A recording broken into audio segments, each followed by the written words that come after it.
We're not coming for just one group. We want everybody to be a part of the campaign. This campaign, you have a community that's 39% African American, 33% Haitian American, 25% Hispanic, and you got about 4 or 5% of Jewish. It is a diverse community. We're going to work from a diverse end. We're not coming to pick one group over another group. We're going to work with everybody collectively in District 2. This is how I was brought up. I was not brought up with a whole bunch of division and divisiveness. We're not coming for division and divisiveness. This campaign is about bringing people together, all sorts of people.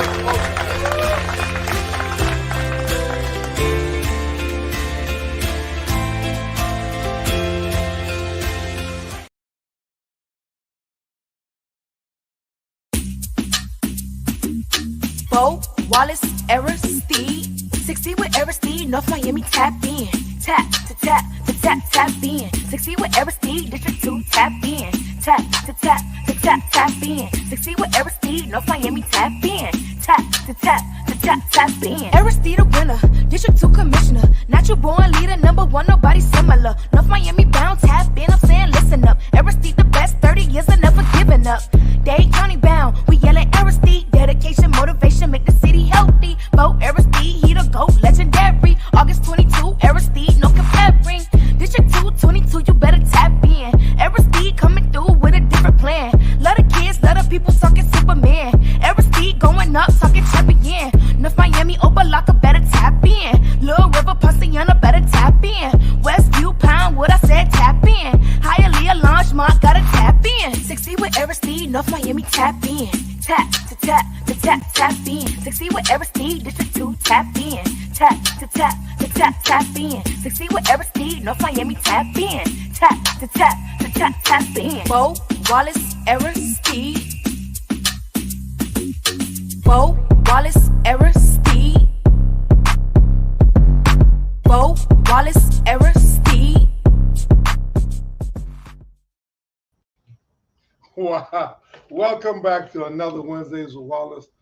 I'm going to bring up a young man. He's sitting right next to me. I'm going to have him say a couple words to you. But when I see the packages, those things that are put out there and the message that's coming, I'm so proud that we have a group of people that are volunteering, people that are supporting this campaign. I want to thank each and every one of you. We've got a group of young people. I mean, they have been amazing. They have been dedicated and committed. And there's a group of people that are retired that have decided, listen, I don't have nothing to do right now, but I want to be a part of the campaign. I want to thank you. Those people that are working hard, that are committed every day, those that take their time off on Saturdays, what have you, to volunteer and help us with the campaign, I'm truly grateful. I mean, you volunteering, you getting it done, you're helping us. I've got to thank Linda. Whenever they give us some time off, maybe she'll come on again. She did do the first show with us. We had a great first show. It was back in March. So this is our 9th episode of Wednesdays with Wallace. We have been ecstatic. We have been so happy to be bringing this show. This was the brainchild of a young lady by the name of Eldrine Jackson. She thought of it. She met with Gabrielle Charles, and they decided, listen, we need to have a venue so people can meet this candidate. You can see us one Wednesday a month live on YouTube, and you can see us on Facebook. So if you're joining us today, I want to thank you. I'm getting ready to have this young man next to me say a couple things to you. His name is Gibson Aristide. Gibson Aristide, tomorrow we're getting ready to celebrate Veterans Day, and I thought it would be great to bring him out what he's done through the programs, going to college, being a part of JROTC. Just now he celebrates. He gets that USAA. You got people saying, hey, I wish I could have the USAA benefits. He wants to buy a home. I mean, it's great for him because those benefits allow you to get home and other things that us that we're not part of it, or we're not families, or we're not members, we don't get that advantage. But he gets that advantage. I see his picture when he was a little young tot and he was in the military. I see his picture right up there. So it's good to see him. Gibson, I want to thank you for coming in, for being a part of Wednesdays with Wallace. Thank you for having me, and I really feel humble to be here, to be able to speak right here with you and talk about my experiences of being in the U.S. Army and what that did for me. And, even though there were times, there were some challenges, as you know. Mm-hmm. I had an accident, and Mm-hmm. there were a lot of concerns. Mm-hmm. And it's like anything that we do in life, even as a child, when you would fall off a bike, you just get right back on it. Mm-hmm. And again, thank you. I appreciate No, no, I you appreciate you coming. This you is my, having me. and I'm so glad we're able to get you on today. Uh, if the people out there listening and watching, and they want to know who Gibson Aristide is, who's this guy? Who's this Gibson Aristide? I got him here. I mean, he looks nice. I mean, tall guy. I mean, at one time they thought he almost looked like Denzel. I mean, he's a charming guy. I mean, great personality. You name it. But in your mind, your perspective, who is Gibson Aristide? Well, a little bit about my background. Uh, Gibson Aristide, brother uh, of Wallace Aristide, and I think for the most part, most people know me of being in the field of mental health services, working with the school board, doing services in the community, working at Jackson Memorial Hospital, where I worked at Rider Trauma, worked in their emergency room, was a member of the military for, I want to say, 10 years of my life.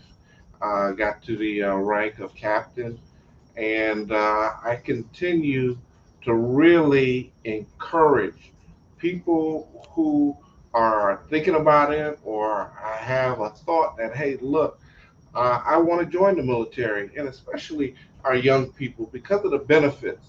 I mean, I have the GI Bill that I've used to help me through my college education.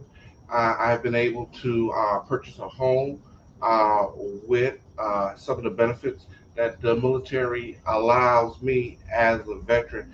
And before I even go any further, I really want to acknowledge our veterans. Tomorrow is Veterans Day, and I want to tell our veterans, my family, that hey, look, we appreciate your services for those who served and for those who continue to serve. And I couldn't think of a better time for me to be here and just to share some of my experience of being in the military. Well, I mean, you talk about tomorrow being Veterans Day. It's important and it's vital. And just from my perspective, you got people that make sacrifices. That's a big sacrifice. You make a sacrifice to go defend and protect this country, and it's a blessing you come back as a veteran. And we can celebrate you as a veteran because some people come back, it's a memorial, it's very different. It's not somebody who come back as a veteran. And I've seen people pay some very serious price and they've paid the toll.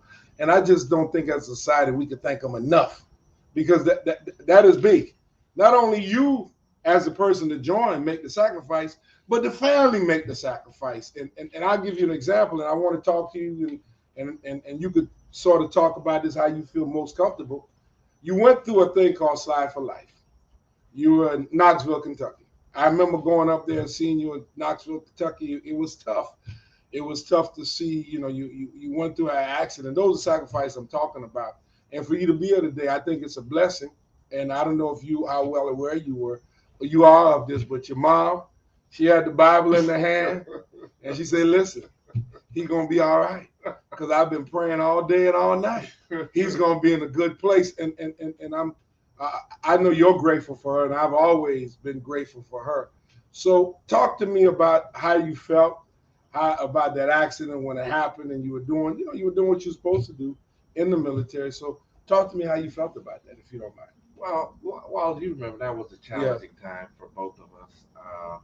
For me, for the family, my mom, and how the whole time Mhm. of me being in the military, she was worried. She was scared.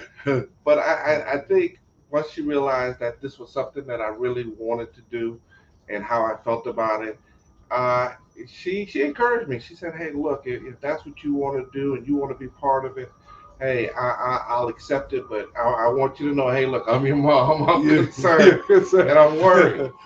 And yeah.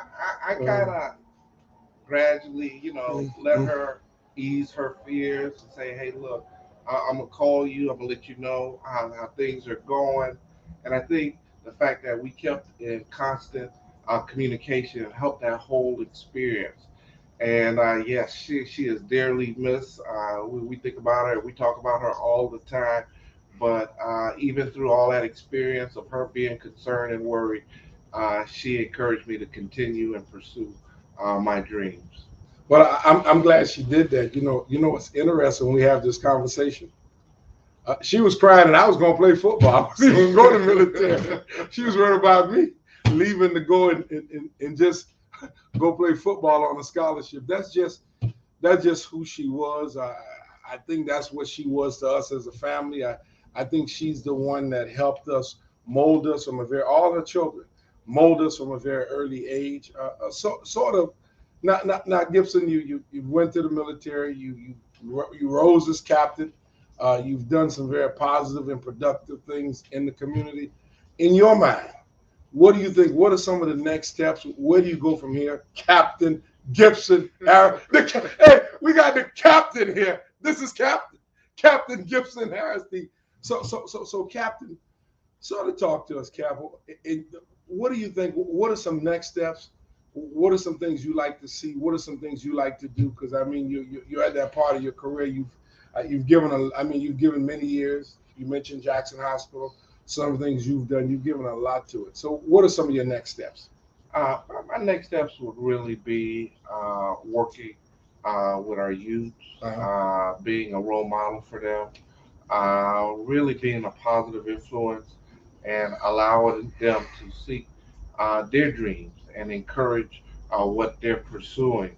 And again, like I said earlier, for those who have thoughts or ideas about the military, to definitely seek those things and to really get into it, because it's an opportunity that you'll have nowhere else. You'll be able to meet people from around the world, people from different backgrounds, and it gives you an opportunity to travel, which is one of the things that I really enjoyed about it. I mean, I went up and down the East Coast for different training experiences and just different things. So it's something, anytime I see young people who give thought to it or talk about it, I encourage them to pursue it. Hey, look, talk to a recruiter, find out more about it, and whatever branch of the military that you want to get into, definitely uh, go for it. It'll give you opportunities that you won't get anywhere else. I mean, I think the biggest thing about being in the military is it gave me an opportunity to learn about myself, some of my likes, my dislikes, some of my thoughts, and really build a friendship. I mean, even to this day, I still am in contact with a lot of the guys I served with. So you develop a friendship for life, for people that you went through something with them that you'll never experience anywhere else. So again, it's always something that I'm going to encourage people who are given thought to really pursue it, and again, just encourage them.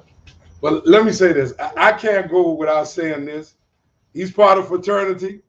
Last week he had me in a program. They had, he has different things he does on Wednesday. He did the Wallace family, the Aristide. I'm sorry, I'm saying Wallace. We on Wednesdays with Wallace. We did the Aristide Family Foundation, and a part of this family foundation with the Aristide family is helping young people, helping people in the community, see what we can do to just make people's lives a little easier, a little bit better. So if you don't mind it, and you tell me if it's okay, talk about the fraternity. We did a couple things with the fraternity, your fraternity. We did some stuff. We helped out some people in Haiti. There was some challenges, I think, with a hurricane in the States where your fraternity got involved. I mean, I've just been not only impressed, I've been enamored.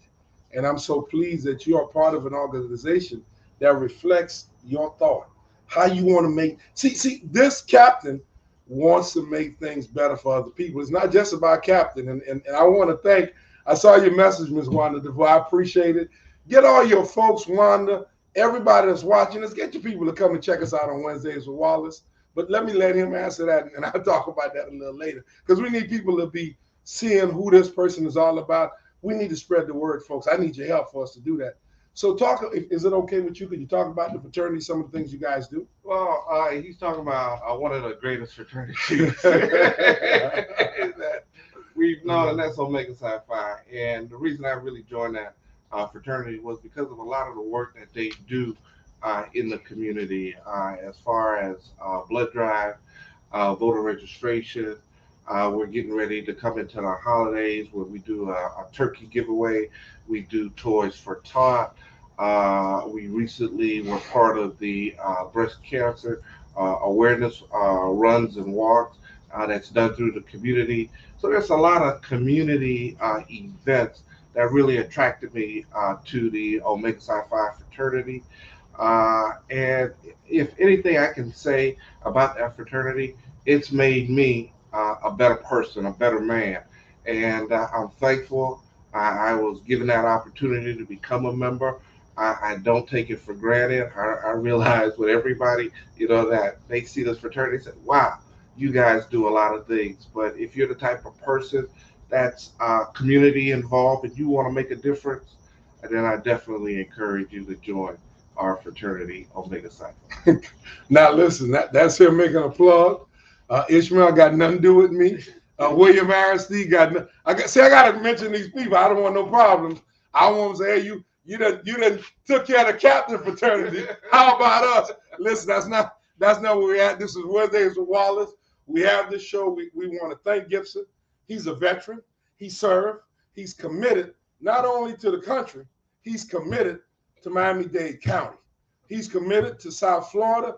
He's committed to see things work better for everybody. So I can't thank you enough for your service, your dedication. I'm fortunate to have you as a brother. This guy, my brother. I'm lucky to have him. So he might feel different, but I know I'm lucky to have him in my life. And I appreciate what he's doing. I appreciate his service that he's rendered. Tomorrow's Veterans Day. You see one of the veterans. I had one. I was going to try to get there also, but he was busy with something else. He's an older veteran, and I appreciate, you know who you are. I appreciate you. I appreciate your service. You didn't give me your name, so you didn't tell me I could mention it on air. I'm not going to do that. I like to be transparent, but I appreciate what you do. Every single veteran that have served, that have made a difference for us in this country, for us in this world. I want to thank you for your service. Your service has been well rendered. Your service is greatly appreciated, and we love what you do to make this a better place for all of us to live in. Thank you so much, veterans. Thank you, Captain Gibson. Should I salute? Hey, he had a song when he was in the military. He said, the food is mighty fine. The chicken jumped off the table and choked a friend of mine. I got to go, but they won't let me go. I want to thank the captain for coming on, Captain Gibson Aristide. We're going to get ready to take a break. We're coming up. We got pastors coming up. I can't thank these pastors. Supposed to have 3 of them. I don't know. You tell me, broadcast. We got 3 dynamic pastors coming up. The first one will be up shortly when we come back from a break. This is Wednesdays with Wallace. Thank you for being a part of it. Thank you for checking in. All right, Captain.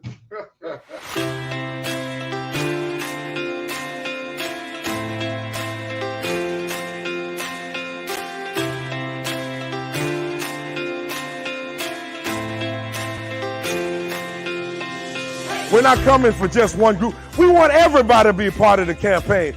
This campaign, you have a community that's 39% African American, 33% Haitian American, 25% Hispanic, and you got about 4 or 5% of Jewish. It is a diverse community.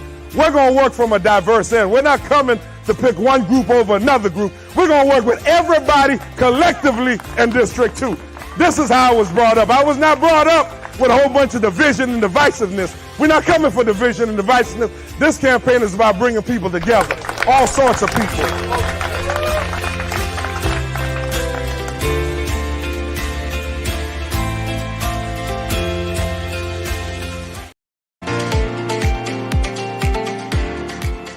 We're committed to the success of this campaign.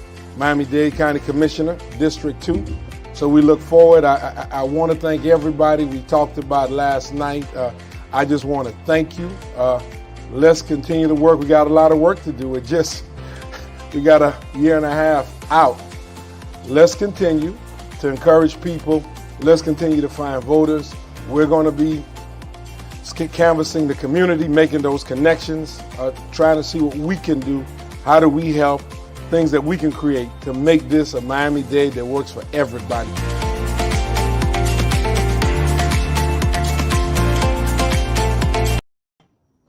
Wow. Thank you so much. My main man is here on the screen. I can't thank him enough for coming tonight. And Reverend Dunn, I believe it was you, and I had Reverend Dinkins. Y'all were the first two to say, hey, he's our man. We're going to support him. We with him. So, Reverend Dunn, thank you for coming. If you don't mind, my first question to you, Reverend Dunn, since I got you here. If the people are asking, who's Reverend Dunn, what do you say, Reverend? Well, I would say that, can you hear me? Because I can hear you doing this. Okay, good. I know it's kind of hard to see me, and I should have took you up on your to be in person. Wednesday is a challenge for me because it's on my Bible study night. I got you. And it was the night that that I was supposed to. I didn't let my son do it via live stream because he does it sometimes online for me and from Maryland. So you know how magical it is when you know how to navigate social media. And I appreciate what you're doing with this. But who is Richard Dunn? Richard Dunn is a third generation Miamian. Third generation. My roots are from the Bahamas on my father's side, and my mother came from she was from Fort Pierce, Florida, via Sumter, South Carolina. I have lived in Liberty City, Glayview area for most of my 60 years of life, with the exception of the 4 years that I attended and graduated from Central State University on a football academic scholarship way back. And then I received my Master's of Divinity degree from ITC Morehouse School of Religion in 1985, from 82 to 85 in Atlanta, Georgia. So with the exception of that time, all of my life has been spent here in Miami, Florida. I'm a product of the one and only Miami Northwest Boulevard. Everywhere we roam, we call it home. And I want that. I'm glad about it. And Brother Aristide that was just on, he made me really laugh because I wanted to say Q-Sci-Fi till the day I die. My father was the bossless of the Sigma Alpha chapter. My grandfather was one of the chaplains in the Sigma Alpha chapter. And now I've been in the chapter now for over 30 years, but I've been reinvigorated and I'm getting re-energized and re-involved in my commitment to serving. And by the way, let me just get this out quickly. Tomorrow is Founders Day for the Omega Psi Phi fraternity, same day as Veterans Day. And it is the greatest fraternity in the world. It's something about that purple and gold. But let me get a little bit more. Richard Dunn has been a minister of the gospel for over 42 years. And I now pastor the Faith Community Baptist Church. I've served as a commissioner, I may lose you now. I was scared this might happen. Can you hear me? Can you still hear me? Yeah, I got you. Hello? I hear Hello? you.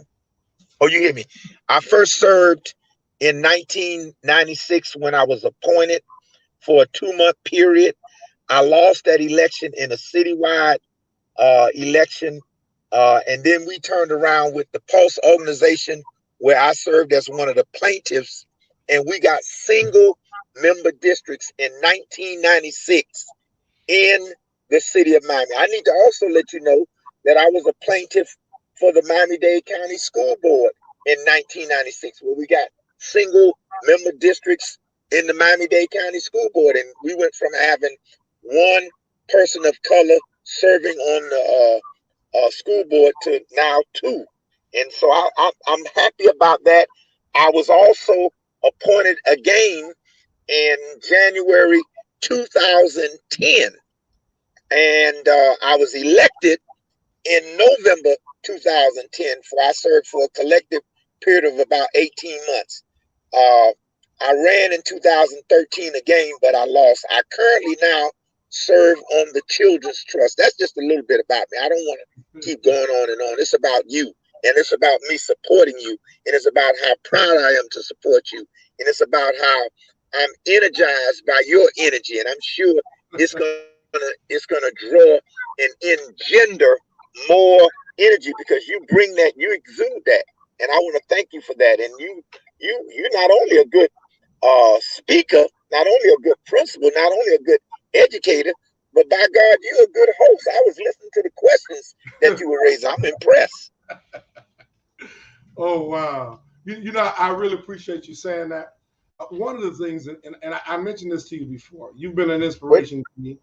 And I, wait, and wait a minute. Wait a minute, Mr. Aristide. I think I'm gonna have to click back on because I got knocked out. I can't hear you, and that's the only okay, thing. I can I hear should you. have took you up. Can I you can hear me hear you. though? Yeah, I can hear Okay, you. go. Okay, go ahead. What I was going to, we can't see you, but we can hear you. Okay, good. I think the big thing was this. You inspired me. I saw you, and you probably don't even notice it. Sometimes people don't realize who's watching, who's looking. I saw you serve as an elected official, and I was just so proud of you. And let me tell you why I was proud of you. You always demonstrated there was a greater care for the community than any self-interest. I never felt that when I saw you serve that there was a self-interest purpose. I felt you served because you cared about your community. So Wow. my next question to you is, what do you think inside you? Where does that come from where you see there's something bigger than you and you've got to make a difference in the community? Where do you think that comes Well, that's a great question, and I appreciate that question. I think it's very. from? Thank you. Production. I Go ahead. think you attended the school of higher learning that my sister graduated from, that my mother and father graduated from, and that my youngest son attended. And that's Bethune-Cookman University. And the late, great Dr. Mary McLeod Bethune said, what was that saying? We must Enter to pay for learn. the space that we occupy. Does that sound familiar? Say it again. The space we occupy. Say it one more time. We must pay for the space that we occupy. Ah, yes. So because I was given privilege in my estimation to be in certain spaces and places, it wasn't about me, it was about me giving back because God blessed me to be in those spaces and places. And the way you pay it forward back is to serve your fellow man or serve your community. And I've always seen it that way. And I've always felt that I had a need to try to make a difference. I mean, we did a lot of boycotting. And it's crazy because I'm now a part-time employee for Miami-Dade County Public Schools. But I remember one time in 1990 when I was just 29 years old, we boycotted the Miami-Dade County School Board, the whole school system, where 80,000 students didn't go to school because the late great Dr. T.S. Greer, who was also a Q, was overlooked as the superintendent, and we felt he was more qualified than the person that they had appointed. And so I just feel the need to fight for what we believe is right. In 2010 of January, when you had the terrible earthquake in Haiti, I made it my business to go to Port-au-Prince. I was there, took my oldest son as my passenger and paid on my own dime. I didn't ask the city to pay for it. I wanted to go and see for myself and see how I could make a difference. I don't know nothing else. And so, there's an old saying that we have, particularly in the Black Baptist Church with the Mhm. deacons. It's a song called "A Charge to Keep I Have, a God to Glorify." Here it comes. "To serve this present age, my calling to fulfill. Oh, may it all. I just want to do my master's will." And so it's about service, period. It's about service. Pastor, I'm so glad you said that because when you mentioned Cookman, you remind me of something I've heard of, and I'm going to mention this. And Lisa Jordan You should be watching this. And Ishmael, you better tell them to watch this. I'm going to talk about James Jordan. I remember James Jordan, who's Ishmael's dad. He always mentioned to me, enter to learn, depart to serve. And that's big because when you leave a Bethune-Cookman, you understand that you got to come and serve your community. You got to go make things better for other people. You learn is bigger than you. You're a small piece of the puzzle. You're not the entire puzzle. But your little part has got to be highly effective. Your little part has got to make a difference to make the whole puzzle work well. So that's what I learned at Bethune-Cookman College, now Bethune-Cookman University. One of the best experiences I've ever had. Another woman, you'll always hear me say I'm thankful to my mother, but another woman I'll always thank, never met her, never spent a day with her, but that Mary McLeod Bethune, an amazing lady, took a dump site, a trash site, and right now it's Bethune-Cookman University because of her vision. She had a bigger vision, a vision bigger than herself, and she's impacted so many people and impacted me. And I remember a couple months ago, we had Larry Lillard. Larry Lillard, I hope you watch it. That's why you got to watch it. I might mention your name. Mike Barfiga, I hope you watching this. I might mention your name. All those people that I have a phone here with thousands of people on this phone. We need you to be involved. We need you to be engaged. Come and get engaged in this Wednesdays with Wallace. Because you don't know, I may call one of y'all, invite one of y'all to come and be on here on Wednesdays with Wallace. This particular show is a personal show. There's an opportunity that you get to know me, I get to know you. We get to know each other. We build that relationship with each other. That's what this is all about. This is not about Wallace Aristide, the individual. This is about Wallace Aristide collectively with everybody that helped us to get to where we're at today. Because I would have never gotten here. You heard Gibson talk about it. We wouldn't have gotten here with Mom. There's a lot he did for me. I've got another brother. He didn't tell me to mention his name, but he knows who he is. He and I work in the same profession. He's fully engaged, fully involved. He's got a amazing wife. I've got a sister. Just a family of people that have been extremely helpful. I got cousins that are out there. You know, if you hear, you listen to the show, we need you to be involved. You the Aristide family, be engaged. And I'm going to say this. Ernest Aristide, this man has done so much for his community, his family member. This man is a difference maker. And I just heard the Reverend talk about going in 2010. Lynn and I went down in 2010, and it was tough. You saw the tests, you saw all those type of things there, and we met a young man in 2010. We fell in love with, little boy, and we do all we can to help him. I don't know if he sees the show, but Ricardo, we here for you. You're amazing. We know that the challenges and the struggles that you go through, that was big. And I'll say this about Ernest. I remember Hurricane Andrew came, and you had the people, and they were going to Notre Dame, the Haiti, the church, and what have you. And he told us, he said, listen, you guys got all this education. You know a lot. We need you guys. Let's leave the house. Let's go in and help these people fill out these applications. They don't even speak English. So go out there and help. So that has always been a part of something we've seen as a family. I can give you story after story. Way back in the 70s, just to see the engagement of people older than me, other family members, and to see what they've done here in Miami-Dade County. That's why, for me, here in Miami-Dade, this District 2 is personal. I got in District 2 in 1993, I believe. I was living at 1500 Northwest 85th Street, right in the heart of District 2, and saw the challenges, saw the struggles. I just met with some people on the west side, over there off of 22nd near 79th Street in District 2, and heard their conversation, hear their dialogue. So there's so much. The production team telling me up next, Pastor Thompson, this man is here. Pastor, we're going to have a conversation. I'm looking forward to speaking to him. They didn't put it up here. We're going to go to another break. I want to thank everybody for coming on tonight and being a part of Wednesdays with Wallace. Thank you. We'll be right back.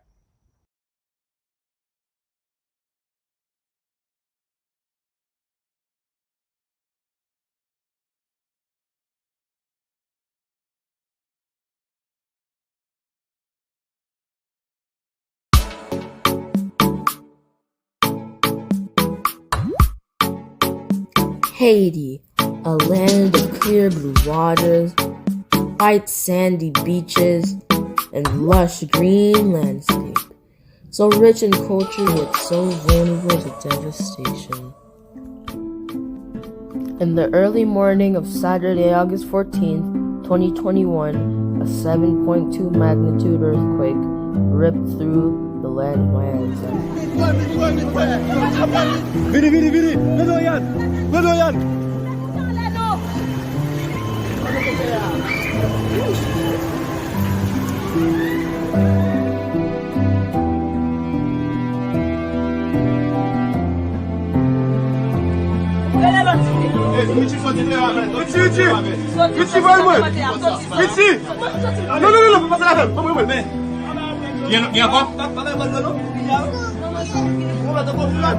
Homes were destroyed, lives were lost, and dreams were shattered. I didn't just want to sit on the sideline and watch this tragic happening unfold. I knew now, right now, it was now or never, to get the answers I needed to do my part. Succeed with Aristide. Succeed at Aristide. Succeed with Aristide. Succeed with Aristide. Succeed with Aristide. Succeed with Aristide. Succeed with Aristide. Succeed with Aristide. Succeed with Aristide. Succeed with Aristide.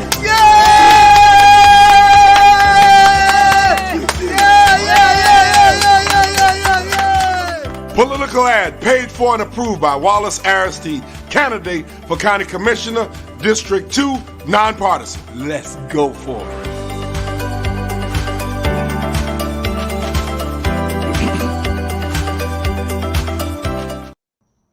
Wow, production team, good job. Now, Pastor, if you only know how happy I am to see you. Likewise, my brother.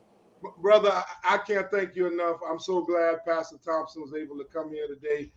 Pastor Gregory Thompson, just your impact, your leadership, what you've done in the community. I have been so impressed by your work in the gospel. And I know you've done some work in working with young people, because I think our hearts are compelled to help those that are coming after us. We want to leave a legacy. We want to leave something for them. And my guest so far, I've been so happy with the guests.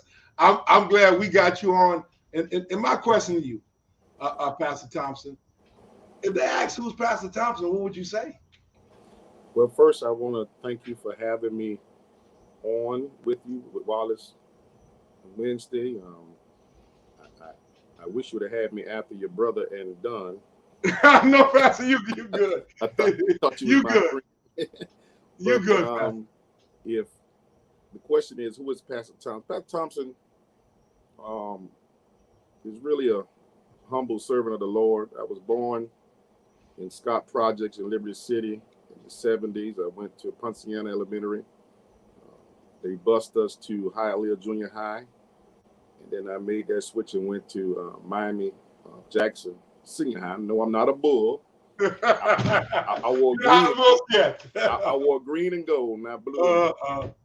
And after that, I went to the Marine Corps, came back home, became a City of Miami police officer, and I enjoyed serving people.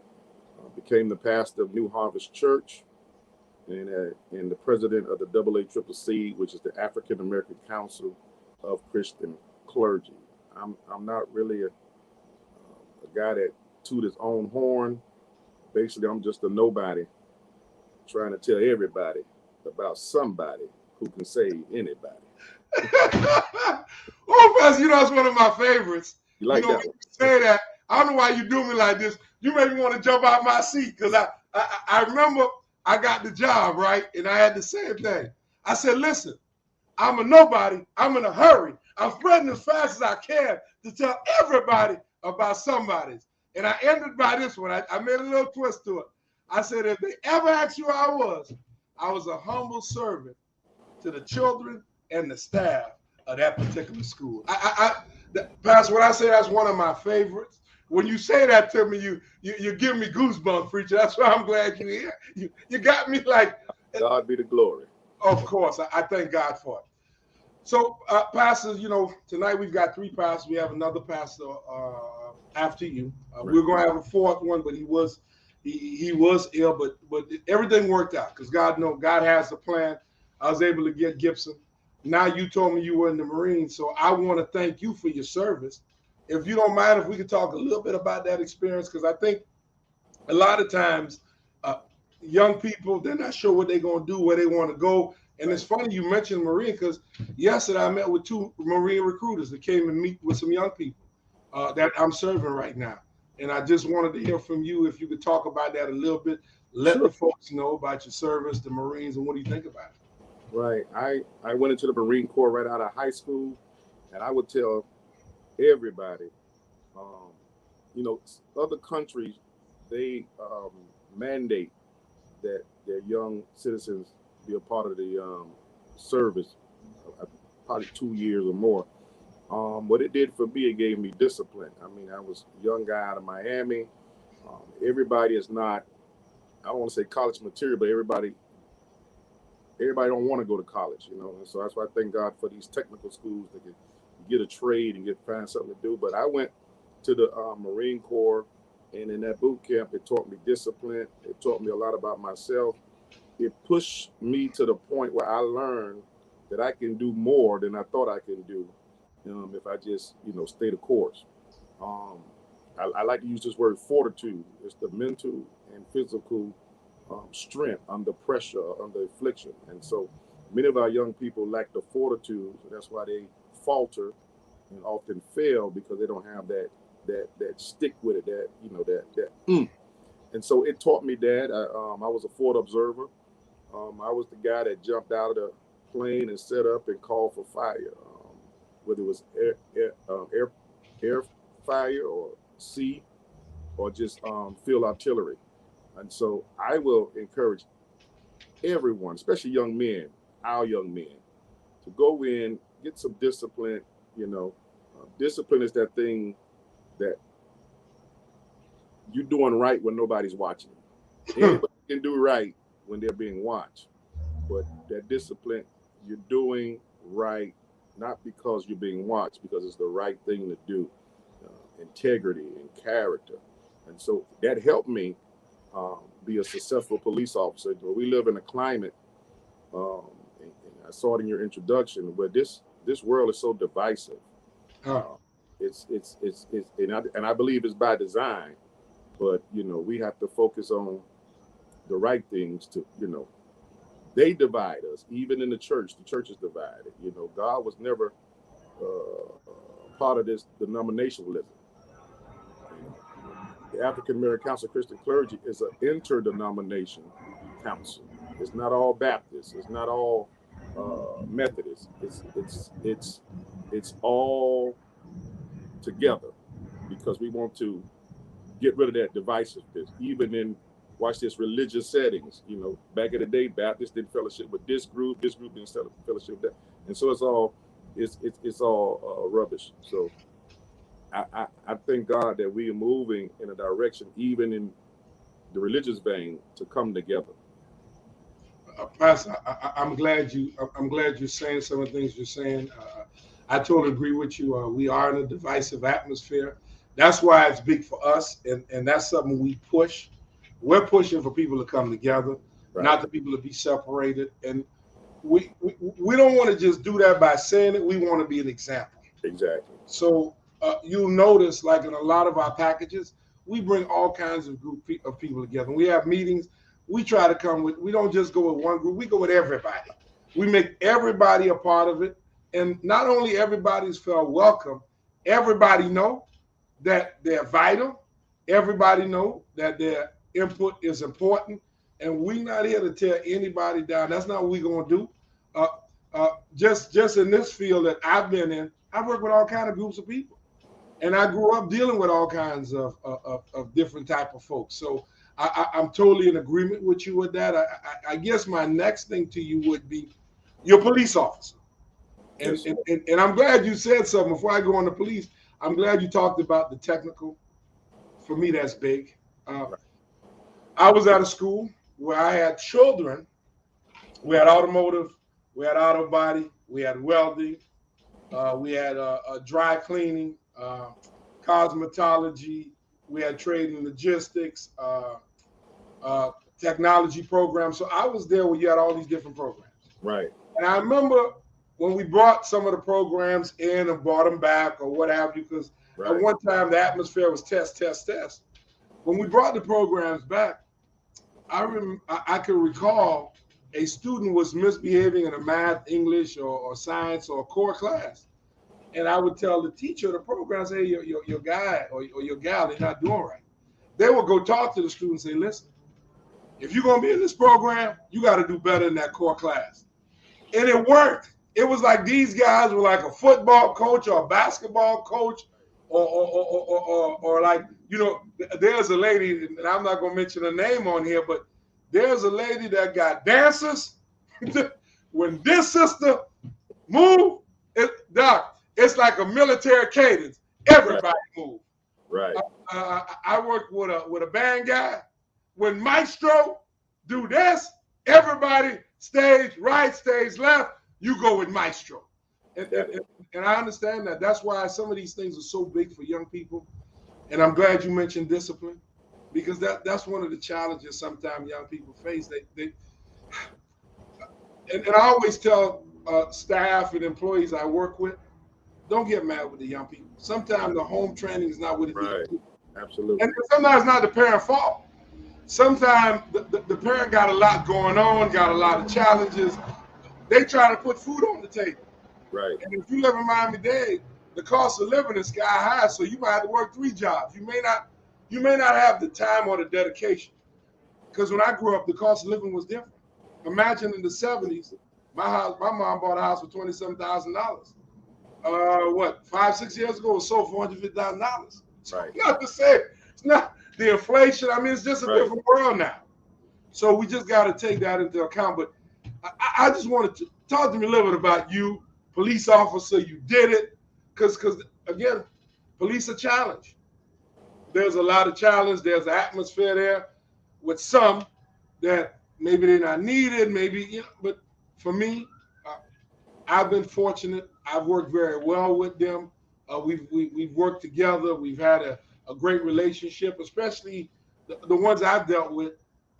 They do a good job connecting to the community. I just think that's important. But talk to me about your experience as a police officer. You don't mind. Yeah, being a police officer with the City of Miami Police Department, it really, in hindsight, was a blessing. It gave me another opportunity to serve. And I believe the Marine Corps and the police department prepared me to serve as a pastor, because all 3 of those occupations, if I can call occupations, it's an occupation to serve people. Police officers, we're not the big bad bully. We're not, there to straighten you out. We're there really to serve and protect. And I think sometimes, one bad apple can spoil the whole bunch. Now, I will say, without any hesitation, there's a lot of good police officers on the force, but they do not get the publicity or the attention because it does not sell. Bad police officers come in all different colors, and oftentimes it's not really a race issue, although we make it racial. It's just bad training and bad people that have on the badge. If you look at January 6th, those were white people who we considered to be the law-abiding community. But when people are not being heard and they think they're being messed over, you see what happens. They did the same thing they accused other communities of doing. They were fighting the police because their plight or what they wanted was greater than being humble and respecting authority. And so, the Bible talks about authority. We have to respect authority, period, in the story. But I don't condone bad policing, but I do want to commend good policing. And let me share this before I know my time running out. I worked at Joyce T. Baker Aviation. Back then, the principal was Renee Mantilla, and I wanted just to go tell every young person that looked like me please go to George T. Baker Aviation. It was free. They can get out there with a license. They can work anywhere in the world. And so that's why the trade would always allow you to eat. And for Captain, your brother, the captain, and Brother Captain. Yeah, brother Captain, and Pastor Dunn, the closest I ever got to a fraternity was being born on Founders Day, November 17th. That's my birthday. You know, it's interesting you say that, and I got one last production coming. Give me one last question for the pastor. Pastor, I joined. Larry Little had me join football, 5 football. And Larry Little wore me out too much. I had no energy for it. And right now, I'm still part of Larry Little fraternity. He put it on me. I'm good. I appreciate all of them. I got all kind of family in all different groups. Right. I let them enjoy themselves and do their thing. Pastor, let me close out with this. AA, Triple C. Yes, sir. I've had an opportunity participate to be there. I think it's an amazing organization. If you can just give us a minute or two, just so people could know, people that may not know the impact, what it does, and how helpful it is, especially to our community, especially to our folks. Sure. Yeah, AACCC, African American Council of Christian Clergy, again, it's an interdenominational council, and we are the gatekeepers of our community. We tackle things such as gun violence. We get people registered to vote. We even make sure that employers are not mishandling employees as it relates to salary and benefits.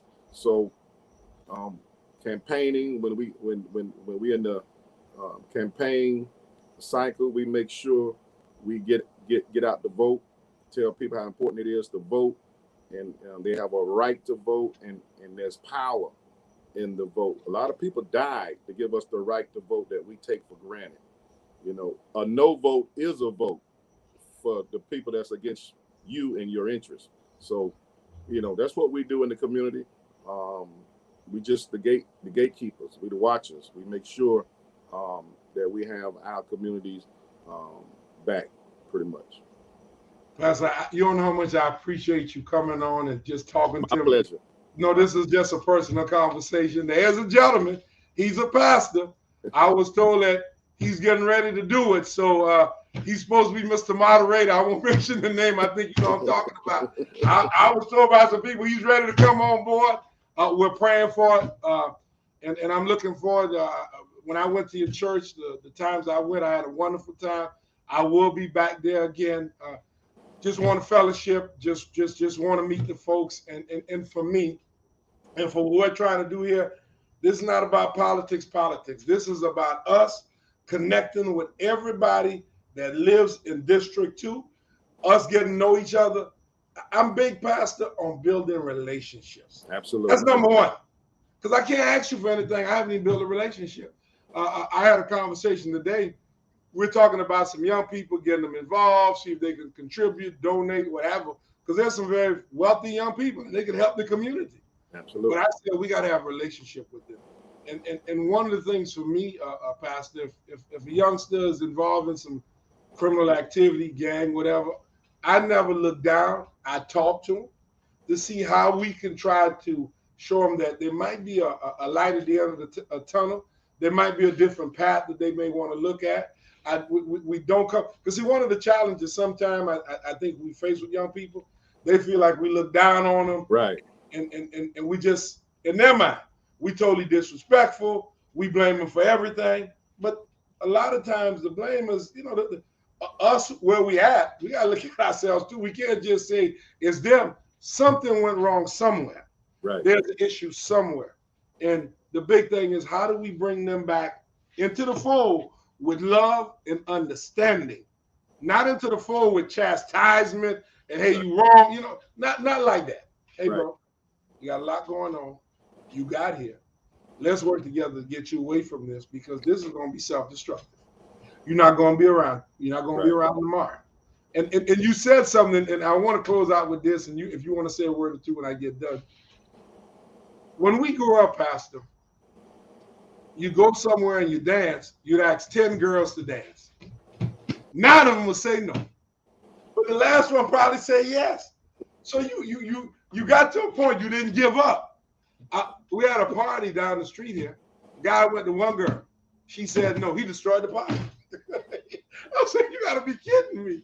You know, the mentality sometimes, some of our young folks, it's okay for them to go through a challenge.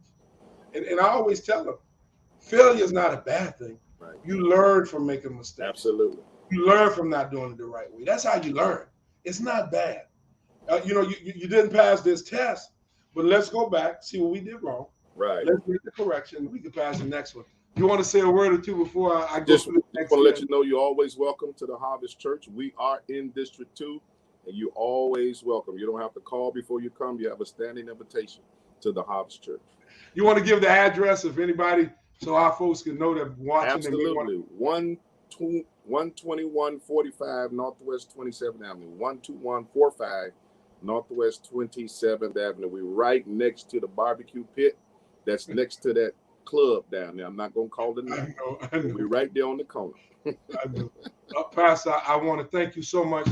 Thank you for being on Wednesdays with Wallace. We're truly grateful. My pleasure. We're looking forward to seeing you real soon. Thank Likewise. you. All right. Again, I was so happy to get Pastor Thompson in. He's leading the AACCC. Just when you go to this church, it's an amazing service. I had a great time when we were there. I really enjoyed myself. And I'm so glad he's in District 2.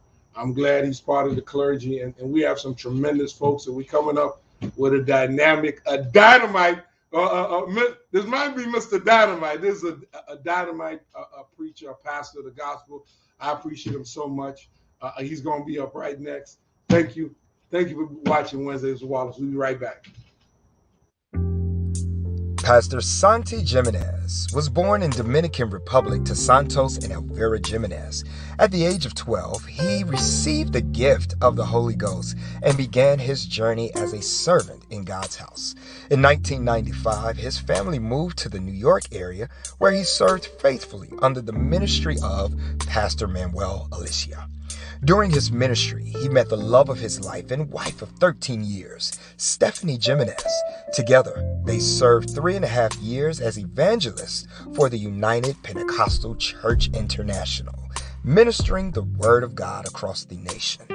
In 2012, after hearing from God, the Jimenez family had a desire to be placed in a city where churches needed to be planted. With much prayer and guidance, they packed up and moved to Miami, Florida, where they began pastoring and reaching our community. As pastors, their burden for the city and passion to reach the lost grew, leading them to plant a second church in the Liberty City area in 08/05/21. Miami didn't just become their home, but their God-appointed mission. Together with their son, Sion Jimenez, Pastor Santi and Stephanie have dedicated their lives to serving God and sharing the revelation of Jesus Christ.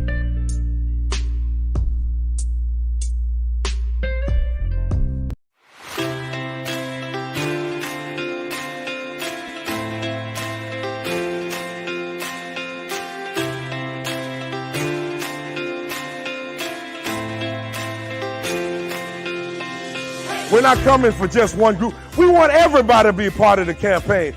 This campaign, you have a community that's 39% African American, 33% Haitian American, 25% Hispanic, and you got about 4 or 5% of Jewish. It is a diverse community. We're going to work from a diverse end. We're not coming to pick one group over another group. We're going to work with everybody collectively in District 2. This is how I was brought up. I was not brought up with a whole bunch of division and divisiveness. We're not coming for division and divisiveness. This campaign is about bringing people together, all sorts of people.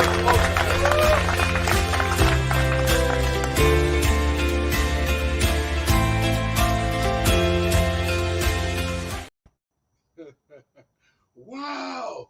Pastor Santi Jimenez. Pastor, I've been to your church a couple of times. I mean, what an amazing place, a great place to worship, Pastor. And I'll say this because I got a couple questions for you. Your church, you have all that. See, your church is very diverse. You've got Hispanic, you got Haitian, you got African American, other people from other Caribbeans. I've seen pastors come in there, Anglo white. I mean, when I say you have a very diverse community, you truly have a diverse community at your church, Pastor Jimenez. So I want to thank you. I'm glad you're in District 2. I'm glad you let me come to your church. Every time I was with your church, my wife and I, we had a wonderful time. So I want to thank you, Pastor Jimenez. Thank you for being on Wednesdays with Wallace. How you doing today, Pastor?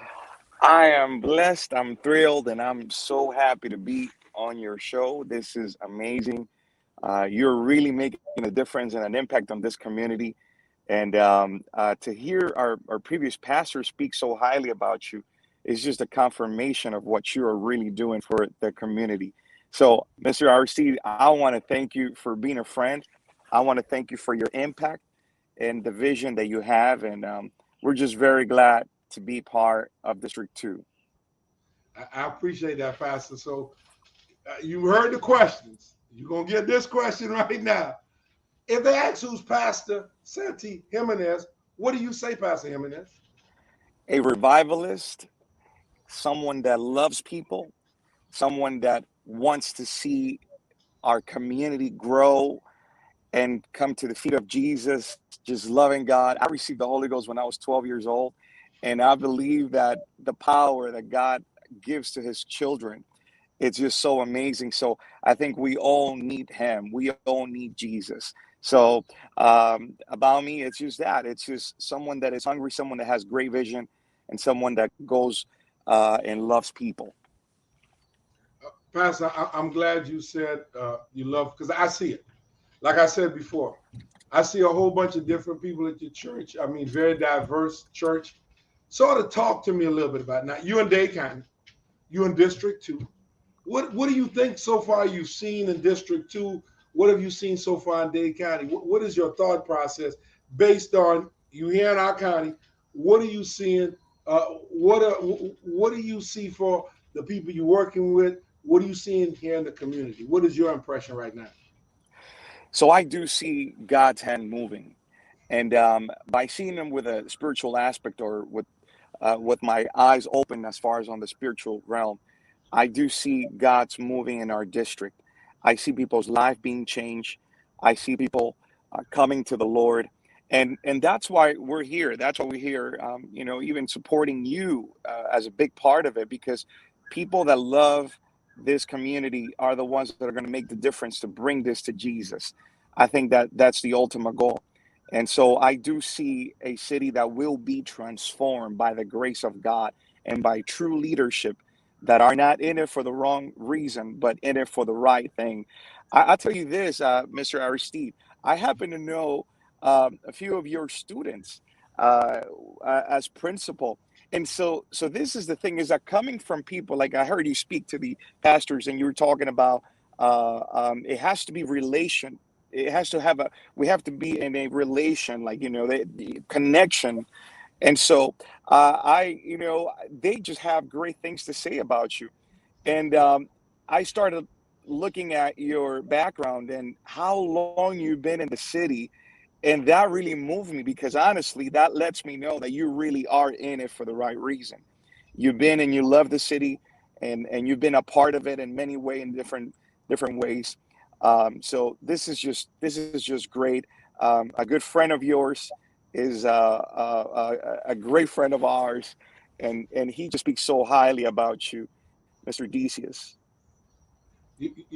Pastor, my heart is always, and it always was drawn to young people. I was a young person. People work with me. They help me. They help me make my life better. They help me make a progress. I was raised in the church. I'll be honest with you. One of the big things for me growing up here in Miami-Dade County, there was 3 major pillars. It was the family, and the family took you to church before you went to school. So you had the family, you had the church, and then you had the school. Those were the 3 major impacts in my life. And I've always felt that sometimes young people, sometimes the stability with some of our young people in the family may not be there. Sometimes the young people may not be connected to a church. So if the family's not stable, you're not connected to some type of church or some type of spirituality in your life, something that gives you a foundation, something that keeps you grounded. I don't know how you're gonna be successful at the school. Because school is number three. So if the family can get you to where you build that spiritual foundation, then I think you're in a good place to go ahead and build a educational foundation. That's how I've always seen it. I haven't seen it no other way, Pastor. I just think for me, the church is big. And I guess my Wow. next question to you, Pastor, is this. You're in a church, and I know you have a lot of people probably new to the country, might be Yes, sir. challenged with some things, dealing with the world we live in now. We live in a society now where you're an immigrant is Yes, sir. the way sometimes folks are treated, and that's why this is big for us. Whether you're a resident of Dade County, day one, whether you've been there for decades, whether you've been there for generation or your family came when they started Dade County got to work for everybody. And I get that and I understand that. So I think it's got to work for everybody. You as a pastor, how do your church deal helping those people that may be dealing with that challenge? It is about the people. It has always been about the people. I am right now, I just landed in New York City, and I'm actually on the same street. And I was just reminded by what took place a few years ago. I was 19 years old, and I realized that I had a situation in my life. There was something that I needed healing for. And it was just one of those things that are just so great and so big that I needed it for me. And so I contacted a pastor and I said, Pastor, can you pray for me? And he began to talk to me. And he said, listen, I'm on my way to the hospital. There's a lady dying right now. I'll talk to you later. Would you pray for her? He taught me a lesson. He didn't pray for me. And he taught me a lesson. And I learned it's about the people. Whenever you pray, whenever you help somebody else, God gives you the victory. And currently, we have, by the grace of God, there's 11 nationalities that are represented in the church. And with all of them coming from different cultures, I believe that God called us to unite the cultures. There's no barriers. We're going to go ahead and transmit joy and preach the gospel and preach Jesus to them and the joy of the Lord. So they come with different situations, different different things that are going in their countries right now, and they're coming to this country for hope. They're expecting that this will help them come out of the situations that they're in. Some of them with family members that are being killed because of the political background and things like that. So coming to District 2 and receiving the welcome that you guys have given us has brought that peace that we could do it together, that we can make it, that there's people that our people love you when you come. Every time you come and your wife and you greet the congregation, they love you. And so it's about that. So them seeing that change, them seeing that others are loving, that their leaders are loving, that those that are running for offices are loving them, that makes an impact. I'm glad you said that, Pastor. I think that's important. The people in District 2, because District 2 is I don't know if people know how diverse District 2 is. I know because we've been all throughout the district and we're seeing how diverse the district are. You have all kind of people that live there in District 2. And for us, what we're trying to do, we're trying to connect because we think connectivity is important. And then information is important. People need to know, hey, these are some avenues, some things if you need some help. And I recommend this to you. We do have a congresswoman for our area. I think it might be, and I'll try to figure out how to make that connection because there might be some people in your church family or people or maybe not in your church family, but they may have a family member. They may have somebody that needs some help. Because like one of the big things I work with children, and sometimes they don't have the documentation, they don't have what they need, and we try to get them some assistance. We just worked with a young lady, and I was very fortunate we were able to make this call to our representative in D.C., where a young lady, she came from the Bahamas. At that time, you know, you had the hurricane in the Bahamas, and they lost everything, and she came here, and she had a full scholarship to go to college. Wow.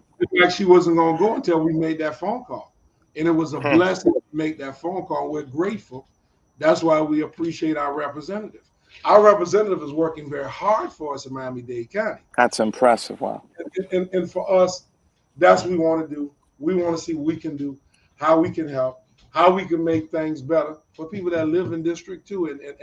And I'm so glad your church is in District 2.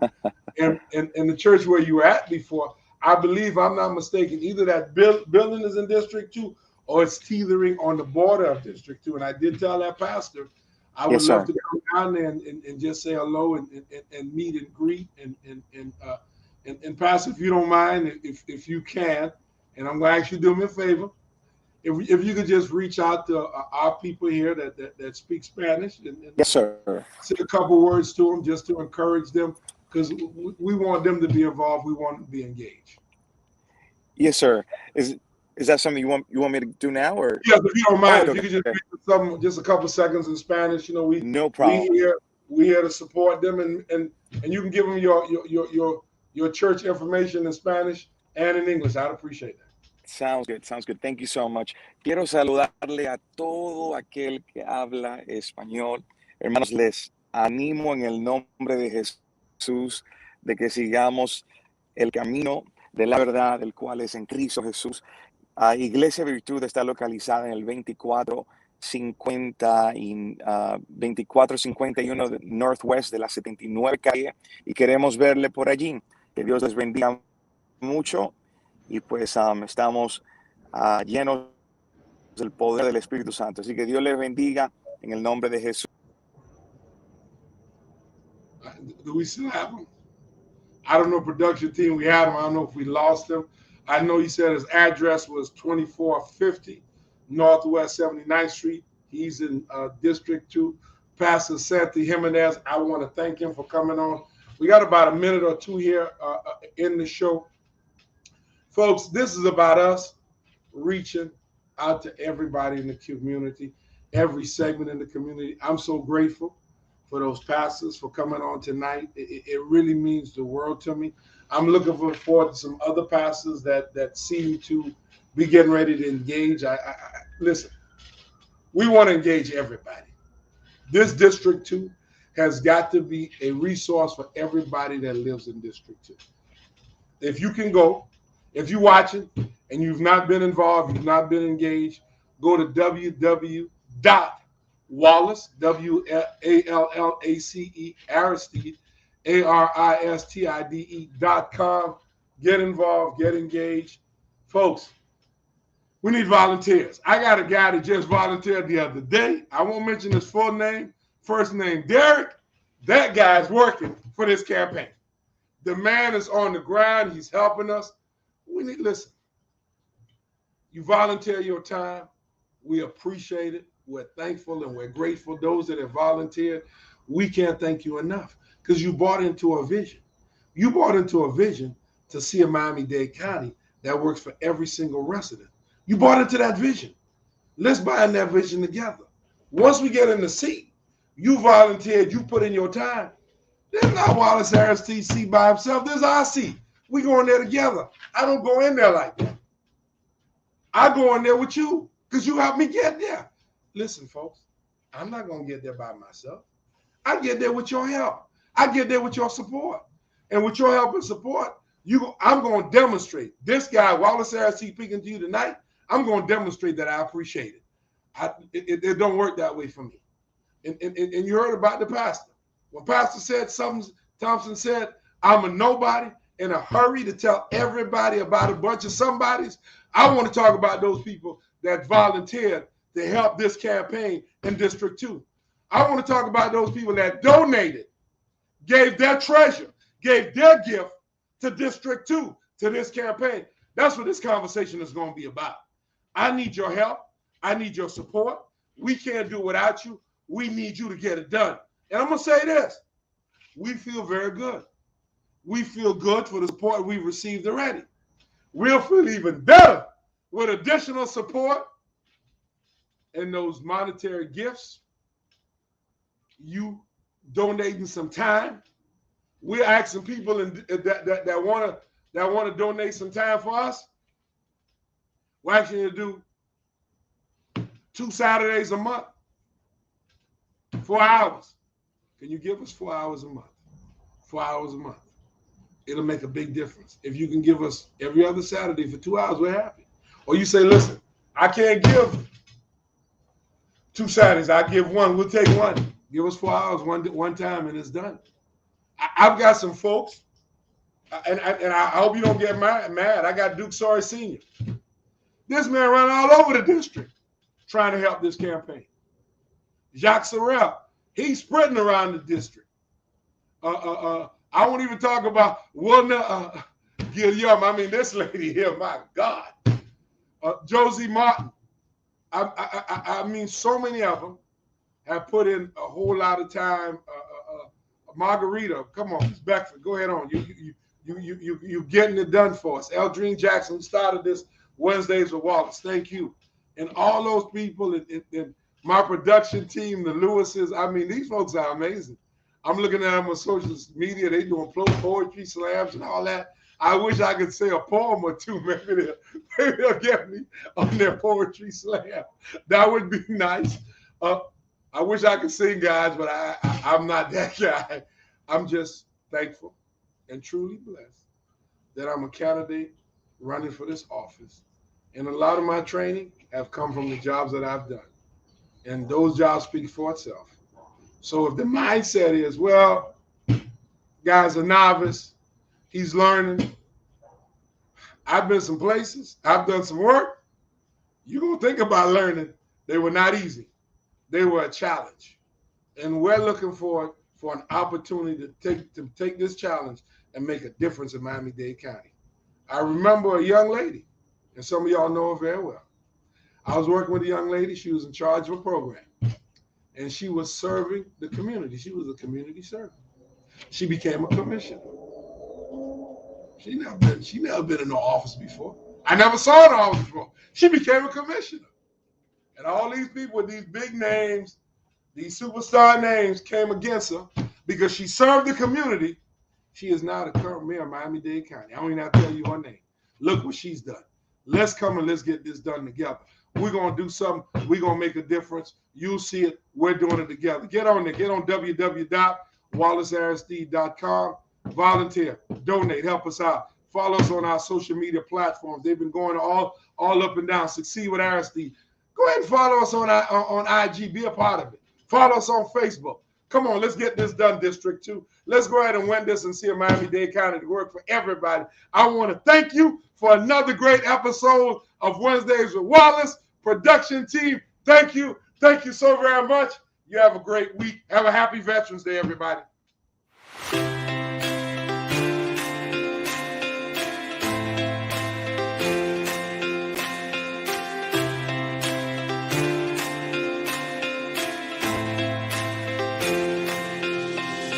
We're not coming for just one group. We want everybody to be a part of the campaign.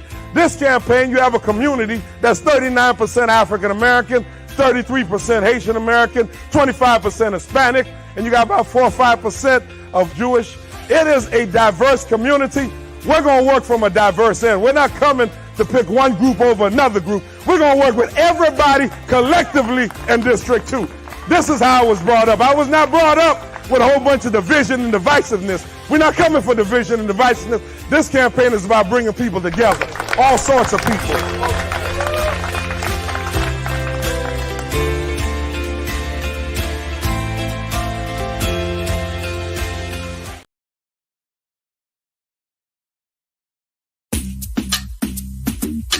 Bo, Wallace, Aristide. 60 with Aristide, North Miami, tap in. Tap, to tap, to tap, tap in. 60 with Aristide, District 2, tap in. Tap, to tap, to tap, tap in. 60 with Aristide, North Miami, tap in. Tap, to tap, to tap, tap in. Aristide. Aristide the winner, District 2 commissioner, natural born leader, number one, nobody similar. North Miami bound, tap in, I'm saying listen up. Aristide the best, 30 years and never giving up. Dade County bound, we yelling Aristide. Dedication, motivation, make the city healthy. Vote Aristide, he the GOAT, legendary. August 22, Aristide, no comparing. District 2, 22, you better tap in. Aristide coming through with a different plan. Love the kids, love the people, talking Superman. Aristide going up, talking champion. North Miami, Opa-locka, better tap in. Little River, Ponciana, better tap in.